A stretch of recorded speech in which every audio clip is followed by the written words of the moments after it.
Hello student, कैसे हो आप सभी। उम्मीद है बहुत अच्छे होंगे और बहुत मन लगा के अपनी पढ़ाई कर रहे होंगे। मैं प्रिया स्वागत करती हूँ आपका आपके यूट्यूब चैनल प्री 10 क्लासेस में, जहाँ पर हम पढ़ रहे हैं क्लास 10 का साइंस का चैप्टर नंबर 9। चैप्टर का नाम है प्रकाश, प्रकाश का परावर्तन एवं अपवर्तन। आज इस चैप्टर की पार्ट नंबर 27वीं वीडियो है। इससे पहले मैंने आपको इस चैप्टर की 26 वीडियोज करा दी है। उम्मीद है वे वीडियोज आपने क्रम से जरूर देख ली होगी।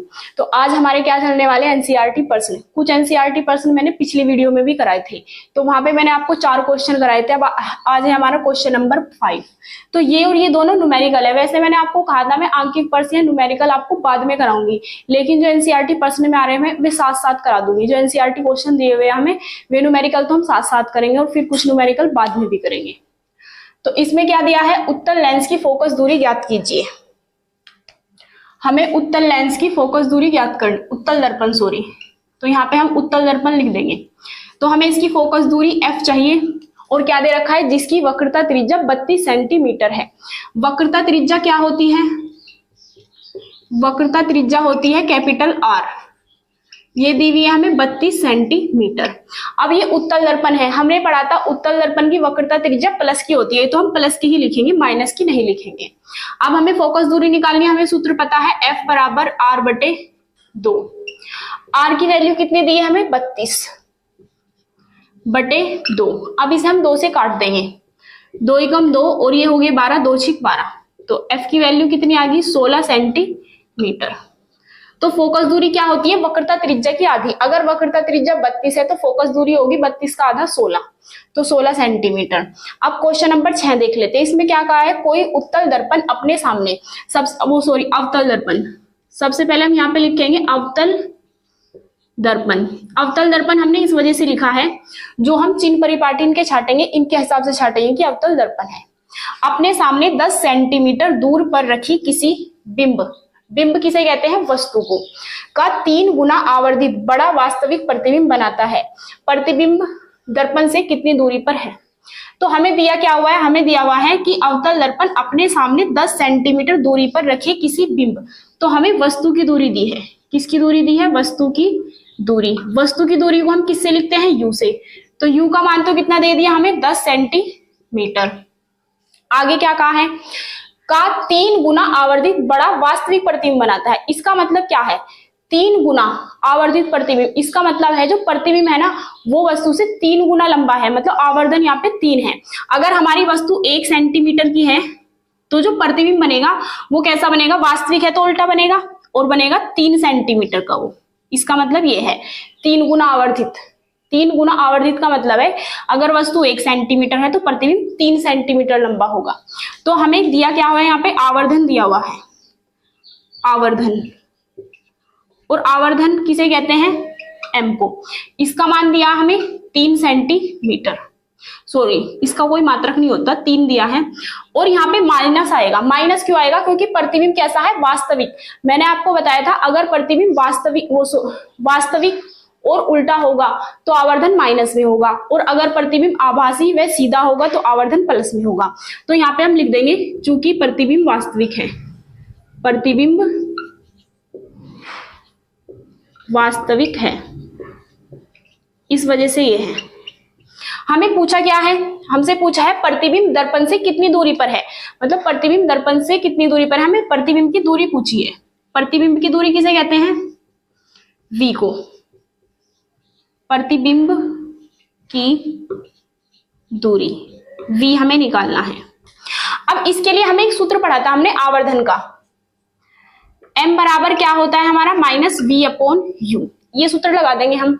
हमें तो v की वैल्यू निकालनी है, m का मान कितना दिया हुआ है, -3 रख दिया, बराबर v हमें निकालना है -v जू का 2, और u की वैल्यू कितनी है, -10। माइनस से माइनस कट जाएगा और 10 दिया 30, तो v बराबर कितना आ जाएगा, -30 सेंटीमीटर। तो जो बस प्रतिबिंब की दूरी होगी वो 30 सेंटीमीटर दूरी पर होगी। उम्मीद है आपको समझ आ गया होगा। अब आप इसका स्क्रीनशॉट लेके नोट कर सकते हैं।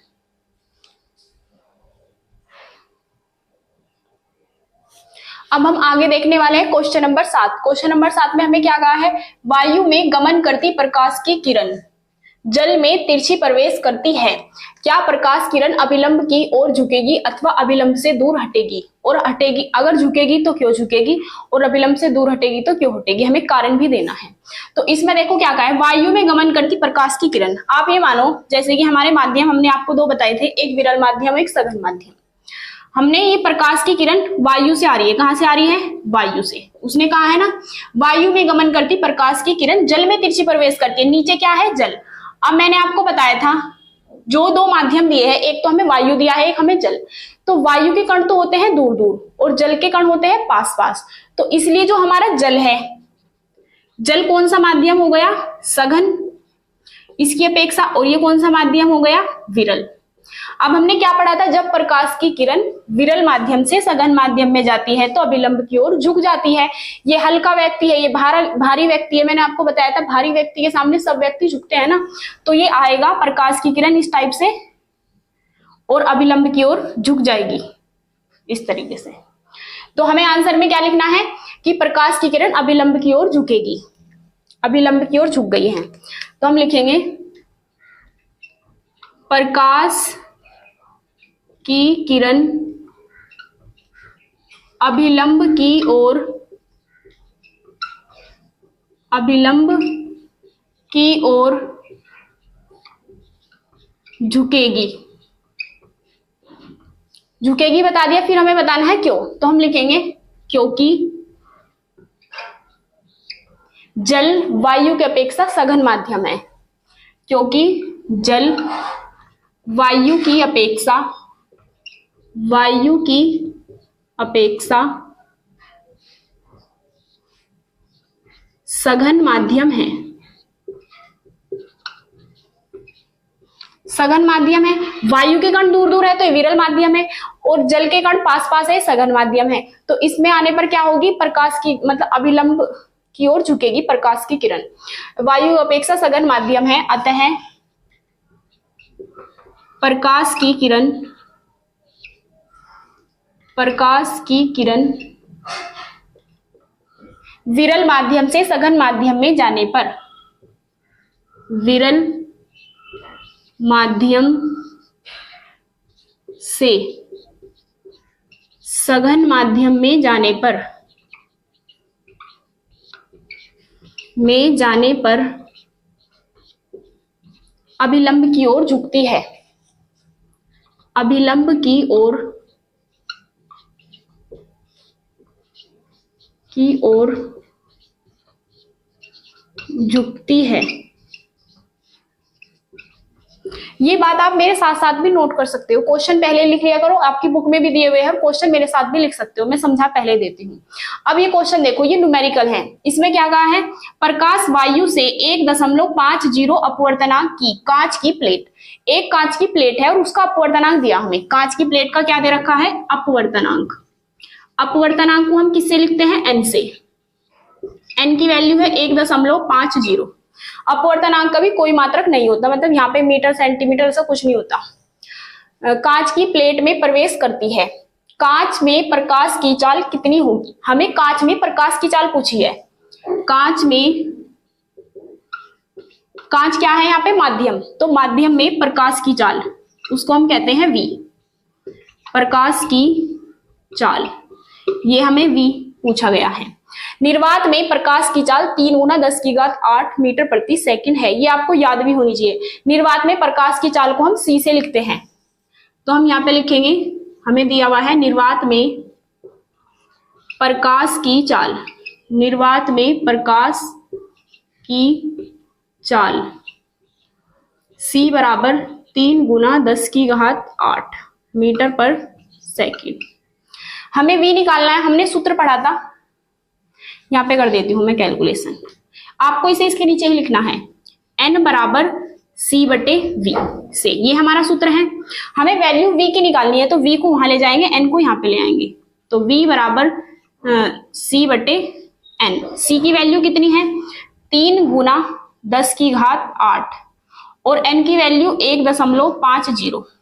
अब देखो हमें क्या करना है, दशमलव हटाएंगे, दशमलव के बाद 2 अंक है तो 2 जीरो ऊपर लग जाएगी, 1 0 से 1 0 कट गई और 15 एकम 15, 15 दूरी 30।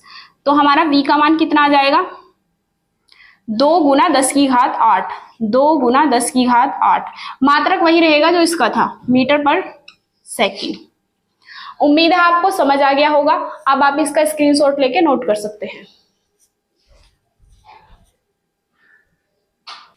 अब हम आगे पढ़ने वाले हैं क्वेश्चन नंबर 9। क्वेश्चन नंबर 9 में क्या कहा है, किसी लेंस की एक डायोप्टर क्षमता की परिभाषा दीजिए। मतलब हमें लेंस की क्षमता मतलब एक डायोप्टर की हमें परिभाषा देनी है। सबसे पहले हम क्षमता का सूत्र लिखेंगे, क्योंकि हम जानते हैं P बराबर 1/f, अगर f हमारा मीटर में है। लेकिन हमें तो क्षमता का मान 1 चाहिए, तो हम f का मान क्या रख देंगे, 1 मीटर। अगर हम f का मान 1 मीटर रख देंगे तो जो क्षमता है P 1/1 क्या आ जाएगा, एक डायोप्टर, वही इसकी डेफिनेशन हो जाएगी बस। तो इसमें हम लिखेंगे यदि f बराबर 1 मीटर हो तब P बराबर कितना होगा, 1/1। एक तो पहले से ही था, f की वैल्यू भी हमने 1 रख दी, तो 1/1, तो 1 से 1 कट जाएगा, P बराबर कितना आ जाएगा, 1 डायोप्टर। अब बस हमें जो ये लिखा है ना हमने, इस सबको हमें लैंग्वेज में बना के लिखना है। क्या लिखेंगे हम, यदि किसी लेंस की फोकस दूरी 1 मीटर हो तब उस लेंस की क्षमता 1 डायोप्टर होगी। तो इसमें हम लिखेंगे यदि किसी लेंस की फोकस दूरी, किसी लेंस की फोकस दूरी 1 मीटर हो, 1 मीटर हो तब लेंस की क्षमता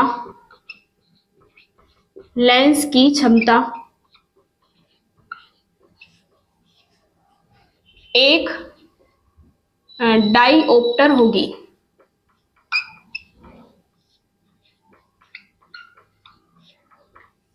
उम्मीद है आपको समझ आ गया होगा। अब हम देखते हैं क्वेश्चन नंबर 10। क्वेश्चन नंबर 10 में हमें क्या कहा है, 2 मीटर फोकस दूरी वाले किसी अवतल लेंस, हमें अवतल लेंस की बात कही है, अवतल लेंस की हमें फोकस दूरी दी हुई है। हमने क्या पढ़ा था, अवतल लेंस की फोकस दूरी माइनस में होती है, तो हम माइनस का लिखेंगे। अब हमें दिया है चूंकि अवतल लेंस की फोकस दूरी, अवतल लेंस की फोकस दूरी f बराबर कितना दिया है, -2 मीटर, माइनस में लिखेंगे हम। और हमें इसकी क्षमता पूछी है, क्षमता किसे कहते हैं, P को, क्षमता P हमें निकालनी है। हमने क्या सूत्र पढ़ा है, P बराबर 1/f, अगर मीटर में है तो। अगर ये सेंटीमीटर में होता तो 100/f, तो मीटर में ही है तो हम ये सूत्र लगा देंगे, P बराबर f की वैल्यू -2। अब 1/2 को हम क्या कर सकते हैं, 1 को भाग करेंगे किससे, 2 से, तो 0 लगा के 0 बढ़ा लेंगे, 2 पंजे 10, तो हमारा आंसर कितना आएगा, 0.5, और माइनस ऊपर चला जाएगा, माइनस का आ जाएगा, तो P बराबर आ जाएगा -0.5 डायोप्टर। इतनी इसकी क्षमता हो जाएगी। उम्मीद है आपको समझ आ गया होगा। अब आप इसका स्क्रीनशॉट लेके नोट कर सकते हैं।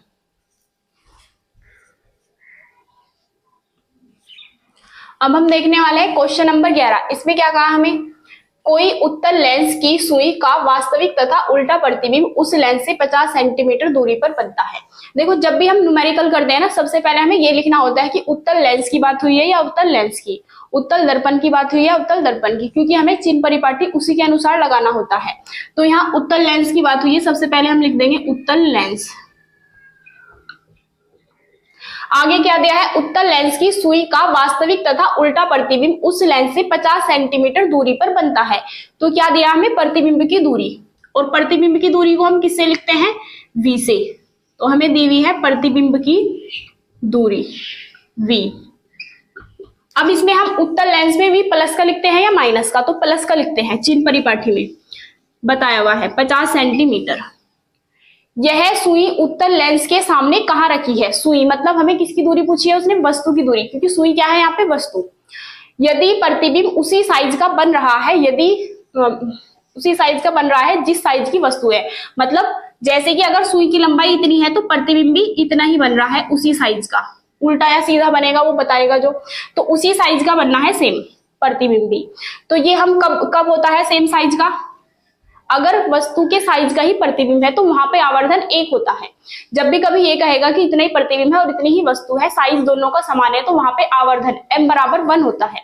तो हम लिखेंगे हमें यू उसने पूछा है वस्तु की दूरी, मतलब बिंब। बिंब क्या है यहाँ पे, सुई की दूरी, वो क्या होती है, यू। यू हमसे पूछा गया है। अब हम लिखेंगे चूंकि प्रतिबिंब बिंब के आकार का है, बिंब के समान साइज है, बिंब के समान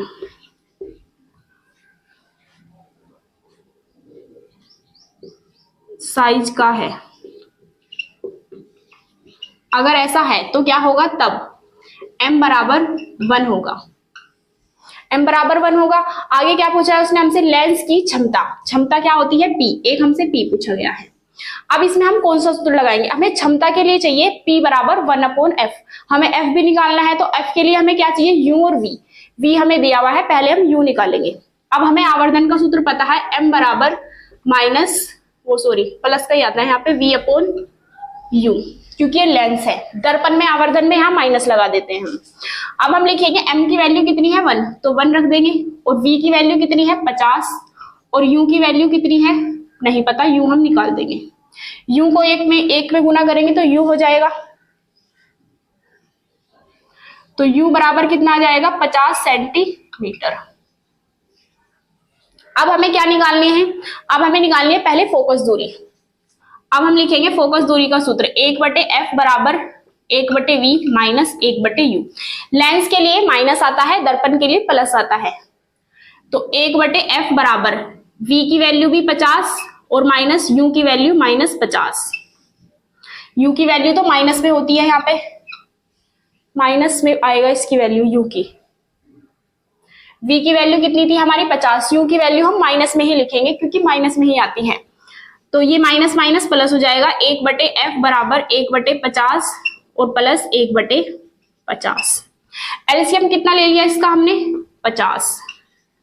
1 + 1 2, तो 1/f बराबर 2/50, या फिर f बराबर 50/2, तो कितनी बार कटेगा, 25 बार। f की वैल्यू 25 आ गई।